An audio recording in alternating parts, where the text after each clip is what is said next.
The correct order of first ionization potential among the following element beryllium, boron, carbon, nitrogen and oxygen. ठीक है, तो अगर मैं ionisation energy की बात करूं किसके अंदर, सेकंड पीरियड के अंदर, किसके अंदर फैकल्टीज, सेकंड पीरियड के अंदर, तो क्या होता है, ये हमारा है लिथियम, ये हमारा है बेरिलियम, ये हमारा है boron, carbon, nitrogen, oxygen, fluorine और कौन है, नियोन है।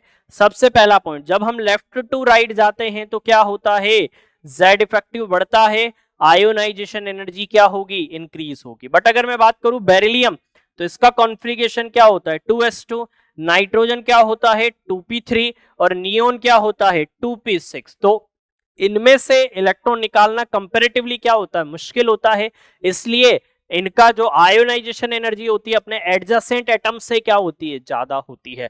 तो जो नेट ऑर्डर होता है वो क्या निकल कर आता है टीचर्स, फैकल्टीज बताइए, कि लिथियम सबसे छोटा, फिर कौन आता है बोरोन, फिर कौन आता है बेरिलियम, फिर कौन आ जाता है कार्बन, फिर कौन आता है ऑक्सीजन, फिर कौन आता है नाइट्रोजन, फिर कौन आता है फ्लोरीन और फिर कौन आता है नियोन आता है। तो देखिए आप, बेरिलियम है, देन बोरोन है, देन कार्बन है, देन कौन है नाइट्रोजन है, देन कौन है ऑक्सीजन है। तो ये आप ऑर्डर ढूंढ लीजिए, ऑप्शन के अंदर आपको मिल जाएगा। तो सबसे ज्यादा किसकी है, नाइट्रोजन, फिर कौन है ऑक्सीजन, फिर कौन है कार्बन, फिर कौन है बेरिलियम, फिर कौन है बोरोन है। तो वो ऑप्शन कौन सा हो गया हमारा, ए ऑप्शन हो गया, इसलिए हमारा ऑप्शन ए क्या हो जाएगा, करेक्ट हो जाएगा। तो मैं वही बोल रहा हूं, बच्चे को आपका कॉन्सेप्ट अप्लाई करना सिखाइए, वो अपने आप क्वेश्चन को क्या कर लेगा, सॉल्व कर लेगा। क्योंकि इस क्वेश्चन में आपको करना कुछ नहीं है, आपने जो पढ़ाया है, आपने जो सिखाया है वही वो अप्लाई करेगा कॉन्सेप्ट।